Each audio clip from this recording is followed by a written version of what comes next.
pessoal, vamos continuar então o assunto. A gente parou aqui nesse slide de levantamento cadastral e ainda tem muita coisa para se falar sobre usos e benefícios do BIM.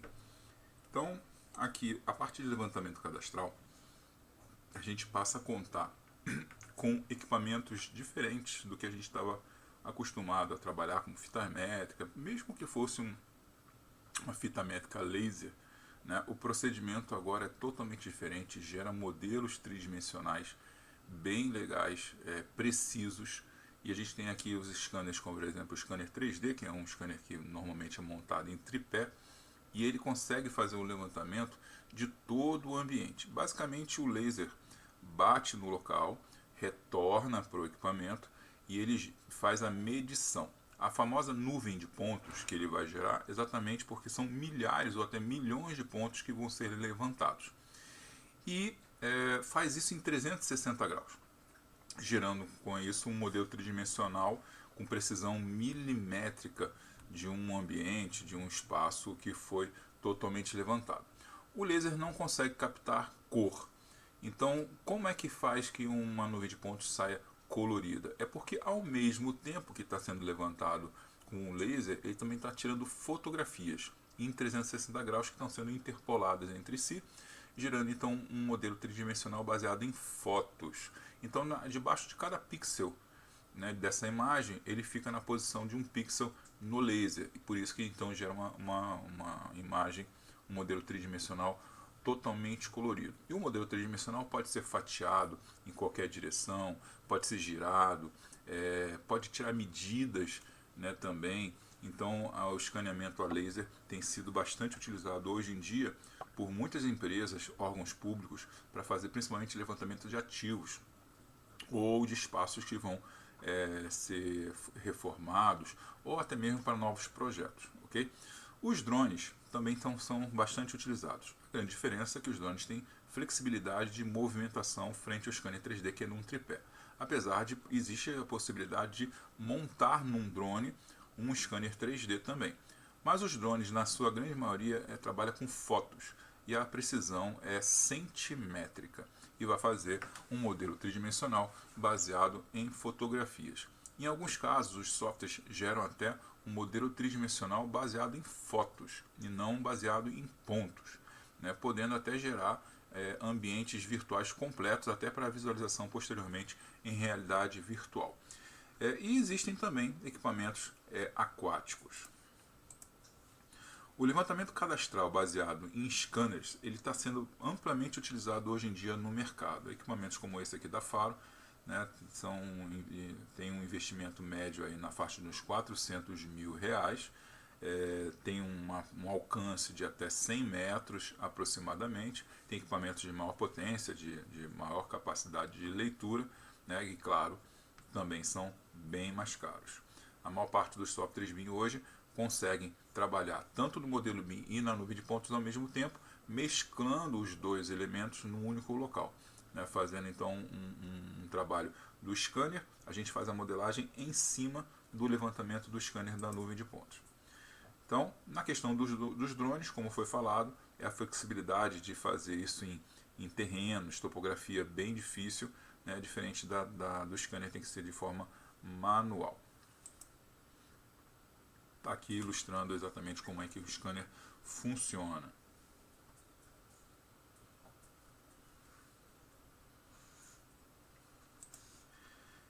E o procedimento de scanners, ele é colocar no tripé, ele é planejado para ter a posição cobrindo a maior parte possível da obra em menos espaço possível, né, de captações. O que significa isso?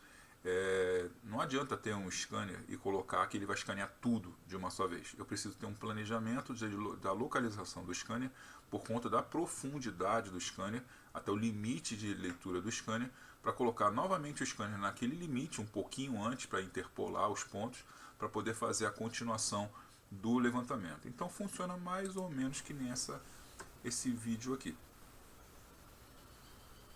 para poder ter o ambiente completo. Existem scanners de menor porte, o scanner de mão, por exemplo, para equipamentos para situações de menor porte, no caso aqui de uma escultura escaneada, né? São equipamentos mais baratos, com certeza. A famosa Notre Dame, ela foi totalmente escaneada e foi exatamente que permitiu ela ser reconstruída. Está, né? Ainda não terminou. Mas a sorte é porque não foi o governo que tinha feito isso, que uma empresa de games, antes do incêndio, fez todo o levantamento com scanners de toda a Catedral de Notre Dame e permitiu então os restauradores terem acesso a todas as informações detalhadas de toda a catedral para poder ser reconstruído do jeito que está sendo construído hoje. E claro que nós tivemos o nosso caso no Brasil, do Museu Nacional, que pegou fogo, já foi totalmente reconstruído. Eu tive a honra de participar da equipe de modelagem e do trabalho de modelagem da primeira fase, que precisava fazer modelagem dos escombros do museu, né? Houve um escaneamento completo e posteriormente a nossa equipe, né, fez então a modelagem para posteriormente passar adiante para uma outra equipe que foi fazer os novos projetos do Museu Nacional. Então todo o processo de escaneamento foi exatamente em cima dos escombros. Nós tiveram uma preocupação, inclusive, de ter uma proteção em cima de todo o museu para poder fazer o escaneamento, para escanear as esculturas, os detalhes construtivos, né? Não apenas, né, a situação dos escombros em si, né? Mas literalmente o que sobrou. Foi bastante difícil. Ó. Olha as equipes onde foram posicionar o scanner em cima dessas peças metálicas que faziam sustentação do novo telhado. E aí nós tivemos esse resultado aqui. Cada bola dessa foi exatamente o posicionamento do scanner em um ambiente, gerando uma visão tridimensional em cima daquele ambiente. Vejam aí, nuvem de pontos. Estão percebendo o que é uma nuvem de pontos? Literalmente pontos. Com a precisão exatamente de tudo que existia naquele local. Clicando na bola, nós passamos a ter uma condição totalmente... Cada bolinha daquela do lado direito, ó, são os levantamentos. Passamos a ter agora as fotos. Uma visão tridimensional baseada nas fotos. Então, ou é de uma maneira ou de outra que é vista. Certo? E ainda assim, mesmo não sendo pontos, a gente tem acesso a informações, por exemplo, medidas, alturas, larguras, de todos os elementos baseado na modelagem não, perdão, do escaneamento feito do museu.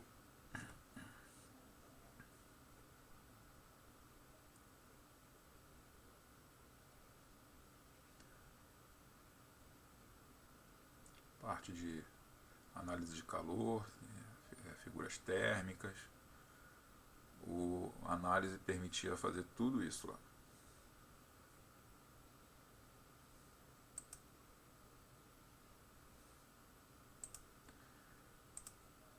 E o modelagem do Museu Nacional ficou da seguinte forma. Foi bastante complexo, né, como eu falei, todo o trabalho. A gente resolveu dividir em partes.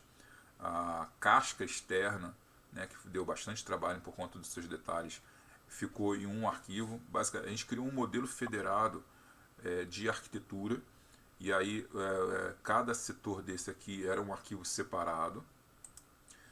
Situações aqui do escaneamento versus modelagem, então dá para ver bem a diferença entre uma situação e outra, o que foi modelado posteriormente da modelagem. O software, isso aqui foi levado para o Revit, foi o software que foi escolhido para poder fazer essa modelagem dessa fase da nossa equipe, e a gente gerou o resultado baseado em cima desse modelo, desse escaneamento.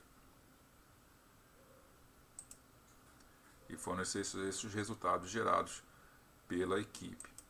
A empresa responsável por fazer esse trabalho foi a Flug. Houve, nesse caso, uma subcontratação. Eles que venceram a concorrência, houve uma subcontratação e eu fui, então, convidado a ser o coordenador de projetos BIM dessa primeira fase. A outra equipe, na sequência da empresa que venceu, né, a concorrência para dar continuidade aos projetos, deu continuidade posteriormente, foi uma equipe, acho que de São Paulo, se eu não me engano, e continuaram o trabalho a partir do material que nós desenvolvemos. Apesar de que tiveram enormes problemas, a gente vai falar sobre interoperabilidade, houve falta de interoperabilidade, porque os softwares BIM que foram utilizados foram diferentes. Revit da nossa equipe, a outra equipe ia trabalhar com ArchiCAD. Apesar de a gente tanto falar que o arquivo IFC, já antecipando que a gente vai falar um pouquinho mais disso um pouquinho mais para frente, é um arquivo que vai facilitar o trabalho entre as equipes, nesse ponto praticamente foi não ter como aproveitar nada. Os softwares não abrem arquivos IFC, eles importam arquivos IFC e com isso não editam arquivos IFC na sua grande maioria. E para que a equipe que trabalhava com ArchiCAD pudesse então dar continuidade a todo o material e desenvolvesse seus projetos, eles literalmente tiveram que fazer tudo novamente. Eles tiveram que fazer toda a modelagem no ArchiCAD para ter edição dos modelos no ArchiCAD, porque eles não poderiam abrir os arquivos de Revit dentro do ArchiCAD. Então fica aí a dica, entendeu? A decisão de softwares envolve questão de interoperabilidade e compatibilidade. A gente vai entender melhor sobre esse assunto, sobre essas duas palavras. Mas o arquivo IFC, que é o arquivo comum entre todos os softwares BIM, que é colocado como uma solução para todos os problemas, não é bem assim. A gente então vai discutir isso um pouquinho mais para frente. Então aqui uma situação de uma das janelas que foi escaneada e posteriormente foi modelada, tá vendo? De uma peça que foi então escaneada e depois foi modelada. Veja que nesse caso aqui em particular não foi um software específico de tipo Revit ArchiCAD. Foi um software que a gente fez, se utilizou, a gente pesquisou no mercado, que a gente pesquisou para poder fazer uma modelagem dessa complexidade. E o nível de detalhamento dessa modelagem era tão alto, tão complexo, era tantas faces, que só um elementozinho desses gerava um peso gigantesco. E o arquivo se tornava insustentável para poder abrir. E aí nós fizemos um acordo com a equipe do museu, da UFRJ, para poder fazer algo semelhante a isso aqui, para ilustrar isso aqui, né? E aí isso aqui era muito mais leve. E na sua base de dados é que vinculamos diversas fotos, vinculamos a nuvem de pontos, vinculamos diversas informações do modelo real que ilustravam, né, essa peça como ela realmente é e não como ela está modelada. Foi a maneira que a gente encontrou para evitar dor de cabeça em relação à modelagem. Então esses aqui são os resultados do case do Museu Nacional. Esse foi o vídeo que foi desenvolvido, foi muito bem feito, gostaria que vocês vissem.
trabalho que eu me orgulho muito de ter participado, e bastante desafiador, bastante complexo, mas essas são as possibilidades que a gente pode tirar a partir do escaneamento a laser, levantamento de nuvem de pontos, modelagem, né, do chamado HBIM, né?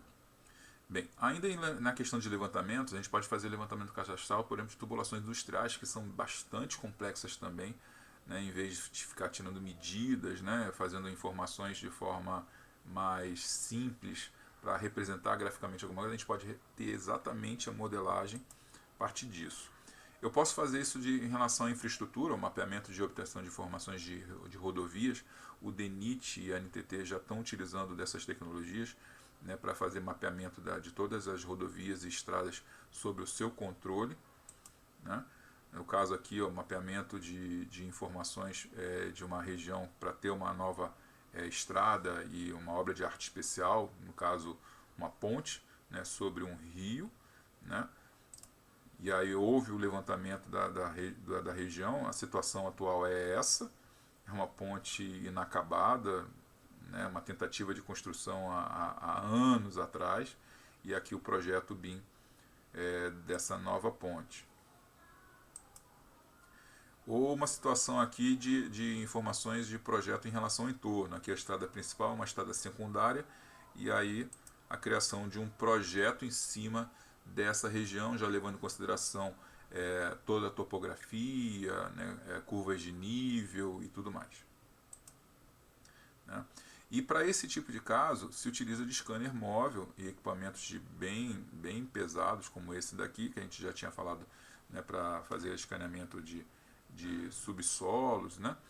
E aqui a gente vê um equipamento equipado em cima de uma caminhonete para fazer levantamento de toda a rodovia e todo o entorno.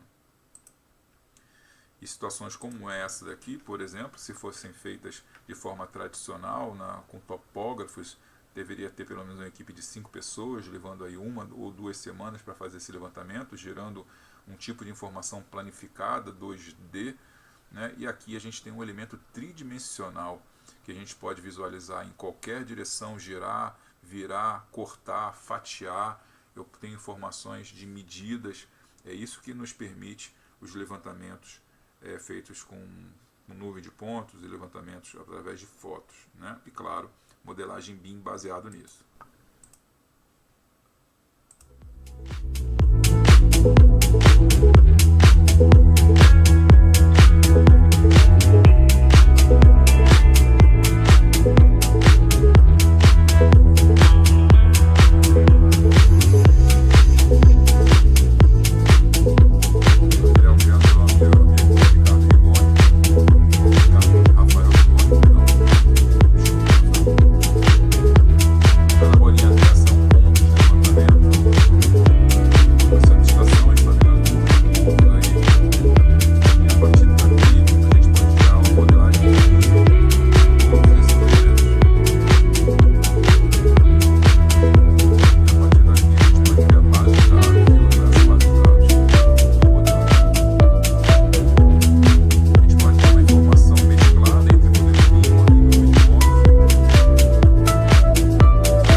Esses equipamentos é na área de fiscalização de obras, onde eu comparo o modelo BIM com a realidade, né, construída.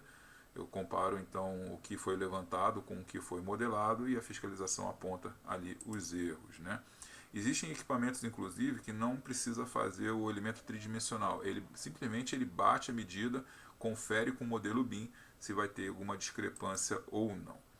Outros casos que a gente pode analisar em cima do modelo BIM em estudos de implantação. Nesse caso aqui, a análise da insolação, baseado em cima dessa edificação para saber se vai influenciar em cima desse estacionamento que tem placas coletoras de energia solar colocadas aqui em cima, se em algum momento isso vai ser afetado, né? Outra situação bastante importante e que acontece em boa parte das obras é a questão da falta de compatibilização, ou ter situações bem esdrúxulas, como a gente está vendo aqui, né? Então a gente pode fazer análise e compatibilização em 3D, mesmo que sejam as chamadas compatibilizações fantasma, interferências fantasma. Esse caso aqui de um projetor e uma luminária, eles não colidem. Então o modelo BIM não vai mostrar a colisão de um equipamento e outro. Porém, a gente sabe que ele vai projetar alguma coisa e se essa luminária estiver na frente vai atrapalhar. Então, dependendo do software, ele vai encontrar esse tipo de situação.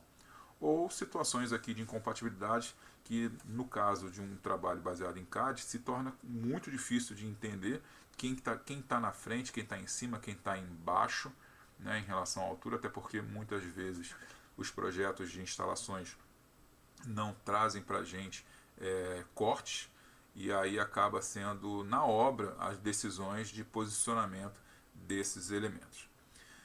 Outra situação importante em relação à documentação de projetos, boa parte dos softwares BIM, aliás todos praticamente, eles geram documentação, como falei, semelhante ao CAD, e facilita muito a geração dessa documentação, por mais complexos que sejam, como é o caso aqui desse projeto bem complexo de edificação, todas as plantas, vistas e cortes desenvolvidas de forma automatizada. Diversos tipos de análise de engenharia, existem softwares específicos para analisar estruturas em engenharia em geral, cálculos, reforços, torções e tudo mais. A parte de códigos e padrões, bastante interessante, chamado CodeCheck. Existem softwares que são específicos para analisar situações, analisar se o projeto está de acordo com uma determinada norma, se está de acordo com uma determinada legislação, né, uma normativa, e o software vai avaliar se está atendendo ou não essas situações. Então aqui um caso, por exemplo, das portas de incêndio, para saberem se estão a uma determinada distância, de repente, da caixa de escadas, né, por conta do corpo de bombeiros. Outra possibilidade são os mockups virtuais, né, que são basicamente detalhamentos em 3D. Então o detalhamento normalmente existe em 2D, isso já ajuda bastante, mas o detalhamento em 3D é outra coisa, né? A gente vê os objetos todos fatiados, detalhados em 3D, entendendo como se encaixa, não apenas um pedacinho dele. E a gente pode trabalhar mockups nesse nível aqui, no caso do projeto de instalações elétricas, a gente pode demonstrar exatamente aonde passar os conduítes e não deixar o eletricista tomar a decisão da onde passar, porque é um conduíte flexível, por onde vai passar determinado conduíte. De repente vocês querem colocar outras coisas e ele nem está ciente disso, e ele rasga a parede, coloca o conduíte naquela posição, e aqui ele está exatamente nas posições corretas, identificando as caixas e tudo mais. Pré-fabricação também é bastante interessante, é possível através dos modelos BIM criar peças, identificar cada uma delas, né, numerá-las, exatamente para poder na fábrica montar uma por uma, construí-las uma por uma e no local da obra elas serem montadas que nem um quebra-cabeça. É possível inclusive criar todo o plano necessário para a montagem a partir do modelo BIM, produto de projeto de produção, manufatura, empacotamento e transporte. O uso de realidade virtual também é um multiuso de uma tecnologia complementar ao modelo BIM. A partir do modelo BIM a gente pode utilizar os óculos imersivos, você não consegue enxergar em volta, você se vê completamente imersiva dentro de um projeto, e fazer uso de equipamentos complementares, como esses equipamentos na mão desse rapaz, que vai simular algum tipo de ação dentro do ambiente virtual.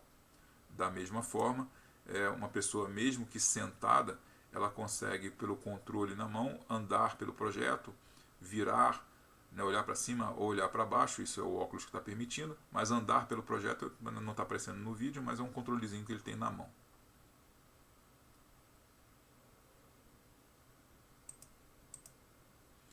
ou níveis mais avançados que nem esse daqui.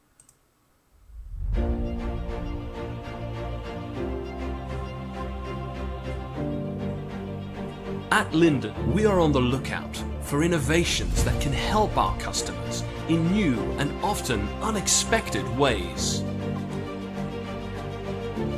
Imagine if you could walk around and train in facilities long before they were physically built. Linden is currently working on virtual reality training that can revolutionize how we educate and train operators.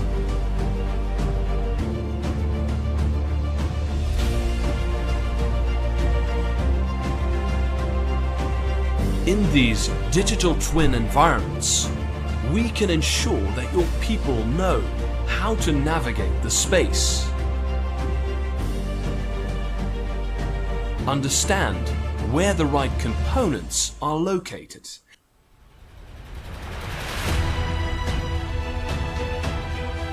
measuring the distance between objects,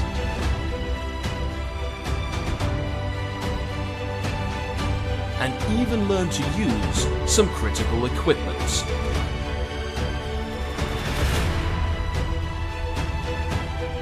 Together with its partners, Linde is reimagining operator training, enabling teams to navigate the same virtual environment from different locations around the world. Bem legal, né? Também temos a realidade aumentada. O que difere da realidade virtual, que não é mais num ambiente imersivo. A gente vê uma realidade a partir da câmera de um celular ou de um tablet. E em cima da câmera a gente vê então essa realidade, a gente coloca a virtualidade. E aqui um exemplo que é utilizado para poder colocar um projeto em prática em cima de um projeto do papel. Mas aqui a gente está vendo um tablet direcionado a um equipamento, vendo a realidade, e sobre ele a gente está vendo a virtualidade em cima dos botões, de repente, que precisam, num treinamento, serem acionados ou não podem ser acionados para funcionamento. Ou numa situação que é determinada, por exemplo, ao invés de entregar uma série de PDFs para os proprietários dos novos apartamentos, que a grande maioria são leigos, né, deles receberem um QR Code na parede dessa cozinha, visualizam o QR Code com o seu próprio celular, ele é georreferenciado, tem todo o modelo BIM aplicado, ele sabe exatamente onde está passando todas as tubulações de água, elétrica, gás, para evitar um furo, algum buraco em um local errado, ao colocar um armário de repente embutido. Ou diretamente numa obra, uma situação como essa, onde novamente o eletricista vai saber exatamente onde devem colocar as caixas de passagem, né? E não é num chutômetro onde ele deve achar que deva colocar conduítes, caixas ou algo parecido. Apesar do projeto, a gente sabe muito bem que eles tomam algumas decisões por conta própria.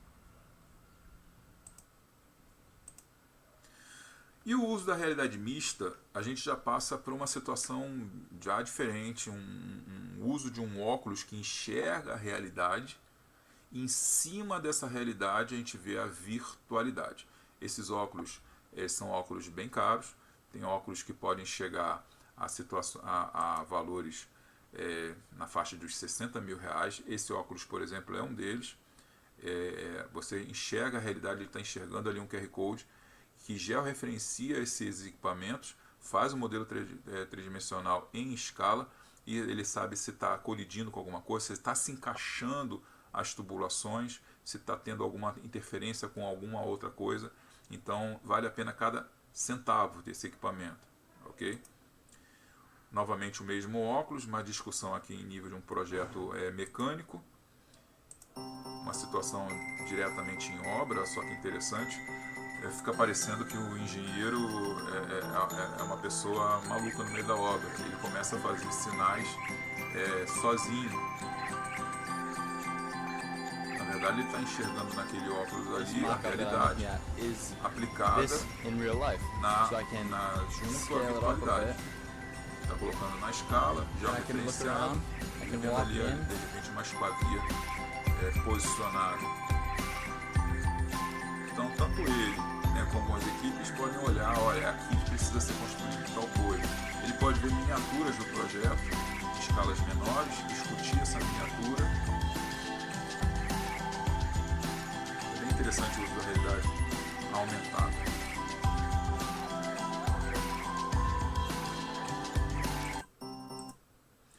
Ou uma situação que é em nível de escala urbana. Olha só, é possível colocar a realidade aumentada dentro da escala urbana.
Chegamos aos gêmeos digitais, que são a aplicação de sensores no mundo real para serem vistos no mundo virtual. Lançado ao público em 2020 pela multinacional de tecnologia e jogos profissionais Nvidia, o Omniverso tem o objetivo de fornecer a engenheiros, arquitetos e designers um mundo virtual compartilhado, onde os usuários em qualquer lugar do mundo podem colaborar com diversos softwares. Para se ter uma ideia do sucesso desse produto, desde o seu lançamento em dezembro passado, mais de 70 mil criadores individuais baixaram o Omniverso e outras 700 grandes empresas como BMW, Canon Design, Ericsson, Sony Pictures Animation também fazem um uso da ferramenta. Para a construção civil, talvez isso seja um passo além do BIM, pois dentro do Omniverso será possível construir um gêmeo digital totalmente funcional, réplicas exatas das estruturas físicas, ambientes e comportamentos. A principal diferença entre os modelos 3D simples é que o modelo digital, quando alimentado com informações, irá simular comportamentos idênticos aos reais, como por exemplo uma ponte. Em uma réplica digital, se os dados como tráfego de veículos, velocidade do vento, temperatura e pressão forem compartilhados com o modelo, o Omniverso será capaz de simular todos os comportamentos da estrutura em tempo real. E hoje, como todos esses dados são obtidos na internet, é muito simples fazer a integração com o gêmeo digital. Diferentemente do que o BIM faz hoje, que aplica o modelo integrado principalmente durante a fase de projeto, execução e alguns processos de manutenção, o gêmeo virtual será capaz de simular qualquer situação de uso em tempo real e com extrema fidelidade, podendo prever e evitar catástrofes e edificações em situações críticas, como incêndios, terremotos e furacões. Além, é claro, das situações rotineiras de uso, que podem medir o estresse de uma estrutura e identificar possíveis falhas antes que aconteçam, diminuindo significativamente os custos de manutenção. Algumas empresas de áreas de softwares para projetos já trabalham duro para trazer essa integração para os seus sistemas, como é o caso da Autodesk, que em julho anunciou o lançamento da Tandem, sua plataforma de criação de gêmeos digitais, onde as informações inseridas são processadas em tempo real, analisando o desempenho total das estruturas das edificações. Outra gigante que também entrou na jogada é a Bentley Systems, empresa de softwares para engenharia e infraestrutura, que também anunciou em abril que está desenvolvendo softwares usando a plataforma Omniverso para visualização e simulação fotorrealista em tempo real de gêmeos digitais de projetos de infraestrutura industrial e civil em larga escala. A integração entre o mundo real e virtual já é uma realidade e com certeza é o próximo passo para a construção civil. A concepção de um modelo virtual de qualquer edificação será tão ou até mais importante que a construção real, pois irá garantir a segurança dos utilizadores, além de permitir a interação com os diversos metaversos que virão pela frente. Bem interessante, né, pessoal? Lançado ao... E ainda em relação a gêmeos digitais, a gente vê aqui uma situação de um registro, né, de uma válvula de uma tubulação, e com certeza no mundo real essa válvula tem sensores e deve estar no mundo real apresentando alguma perda de pressão, algum problema. E eu posso estar a quilômetros de distância, essa informação chega a mim e me mostra que válvula, aonde, eu acesso o modelo BIM, acesso a válvula e todas as informações da válvula para tomar posteriormente uma decisão de mandar uma equipe, né, para fazer manutenção ou algo parecido. Tá? Então essa aqui é uma imagem que já mostrei ainda há pouco. É importante dizer que o gêmeo digital não é um modelo BIM, tá? Ele só passa a ser um gêmeo digital a partir de um modelo BIM se tiver sensores no mundo real. Tá? Então, de forma muito equivocada, muita gente hoje está se utilizando o termo gêmeo digital só para dizer que está representado em 3D, em modelo BIM. Isso é errado. Tá? Uma situação aqui em relação a escaneamento a laser, né? Que tem um modelo tridimensional baseado em scanners, mas esse caso aqui foi aplicado uma base de dados em cima de uma bomba, de um equipamento qualquer. Então isso sim é um gêmeo digital, porque tem sensores. Tá bom? Então, acabamos aqui, vamos colocar aqui mesmo. Acabamos aqui a matéria sobre usos e benefícios e a gente continua no próximo vídeo. Até logo.